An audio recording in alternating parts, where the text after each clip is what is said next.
জাতীয়তাবাদী মহিলা দলের পক্ষ থেকে আজকে আমাদের এই মানববন্ধনের আয়োজন। আজকে আমরা রাজপথে দাঁড়িয়েছি।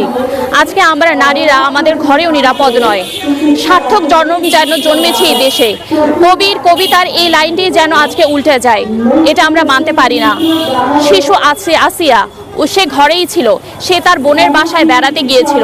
এই ধরনের ঘটনা আমাদের কারো কাম্য নয়। আমরা এর বিগত সময় দেখেছি, আমরা তনু হত্যার কোনো বিচার পাইনি। আসিয়ারও বিচার পাবো কিনা সেটা স্বয়ং আল্লাহ জানে। আমরা দেশে চাই সঠিক নেতৃত্ব, সঠিক বিচার। উচ্চ আদালত বলেছেন যে আসিয়া ধর্ষণের বিচার কার্যক্রম বিজ্ঞ আদালত 180 দিনের মধ্যে শেষ করবেন। আমরা চাই এটা যেন আর কোনো দুর্নীতি না হয়, আর কোনো ষড়যন্ত্রের শিকার যেন না হয়, এটা যেন 60 দিনের মধ্যে শেষ হয়। আর যদি না হয় সেক্ষেত্রে আমরা সকলেই রাজপথে নেমে যাব। আমাদের দরকার আমরা যেন নারী সহিংসতা বন্ধ হোক, নিরাপদে যেন সকল আমার বোনরা, ছোট ছোট বাচ্চা কাচ্চারা, স্কুলের কলেজের ছাত্রছাত্রীরা নিরাপদে যেন তাদের পড়াশোনা কার্যক্রম, তাদের সকল ধরনের কার্যক্রম সম্পূর্ণ করতে পারে। ধর্ষণ বর্তমানে একটা ট্রেন্ড হয়ে গেছে, যে যাকেই পাচ্ছে তাকেই ধর্ষণ করছে। আমরা জানি যে প্রতিনিয়ত এখানে প্রতি ঘন্টায় ঘন্টায় ধর্ষণ হচ্ছে। আর আমরা এটার সুষ্ঠু বিচার পাইনি। আমরা জানি এখানে তনু হত্যার বিচার হয়নি, এখানে নুসরাত হত্যার বিচারও হয়নি। 8 বছরের বাচ্চাদের আসিয়া হসপিটালে বেডে শুয়ে আছে, তার বিচারও আমরা এখনো পাইনি।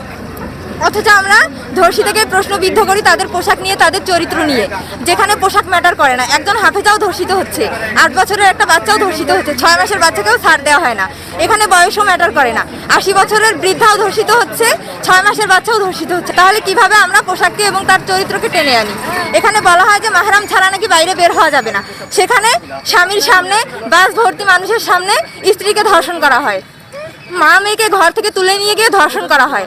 আমরা এখানে দাঁড়িয়েছি মূলত ধর্ষকের শাস্তির দাবিতে, তাদের যেন সর্বোচ্চ শাস্তি ফাঁসি হয়। আমরা এখানে সমবেত হয়েছি ধর্ষকের সর্বোচ্চ শাস্তি মৃত্যুদণ্ড দাবির আশায়।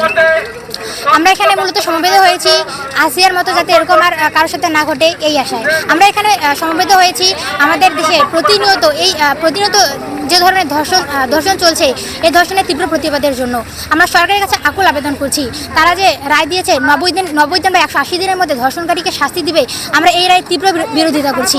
আমার মনে হয় ধর্ষণকারীকে 24 ঘন্টার মধ্যে গ্রেফতার করা উচিত, 48 ঘন্টার মধ্যে ধর্ষণকারী ডিএনএ শনাক্তকরণের মাধ্যমে অপরাধীকে শনাক্ত করা উচিত, আর 72 ঘন্টার মধ্যে ধর্ষণকারীকে সর্বোচ্চ শাস্তি মৃত্যুদণ্ড দেওয়া উচিত। আজকে মূলত আমরা দাঁড়িয়েছি যে ধর্ষণ বা ধর্ষক বিরোধী যেই কার্যক্রম, তার জন্য আমাদের মূলত দাবি হচ্ছে যে ধর্ষকের সর্বোচ্চ সাজা। আর ধর্ষকের যে সর্বোচ্চ সাজা কখনো মৃত্যুদণ্ড হতে পারে না। আর আমরা সাম্প্রতিক যে দেখতে পাচ্ছি যে বর্তমানে যে সরকার ব্যবস্থা এখানে করেছে কি 90 দিন পর যে আমাদের ধর্ষণের একটা রায় আসবে। তো 90 দিন পর যে ধর্ষকের যে সঠিক একটা রায় আসবে এটা কিন্তু আমরা নিশ্চিত হতে পারছি না। আমরা যে অবশ্যই সেই সরকারের কাছে আমরা আহ্বান জানাচ্ছি যে ধর্ষকের জন্য সর্বোচ্চ সাজা 3 দিনের মধ্যে হওয়া উচিত, এবং এই মৃত্যুদণ্ড এটা সর্বোচ্চ সাজা না, এটা সর্বনিম্ন সাজা অবধি তারা দিতে পারে। তারা ক্ষমতায় আছে, তাদের কোনো রেসপন্স দেখতে পাচ্ছি না। তো তাদের অবশ্যই আহ্বান করব, তারা ক্ষমতাটা নিজেদের জন্য আসেনি, তারা জনকল্যাণের জন্য ক্ষমতায় এসেছে। ধর্ষকদের গ্রেপ্তার এবং ফাঁসির দাবিতে বন্নিশিকা গ্রিন বয়েজের আয়োজনে আজকের এই মানববন্ধন। আমাদের দাবি হচ্ছে ধর্ষকদের সর্বোচ্চ শাস্তির ফাঁসি নিশ্চিত করা, এবং 90 দিনের নয়, মাত্র 30 দিনের মধ্যে ধর্ষকের এই ফাঁসির যে কার্যকর সর্বোচ্চ শাস্তি সেটা কার্যকর করতে হবে।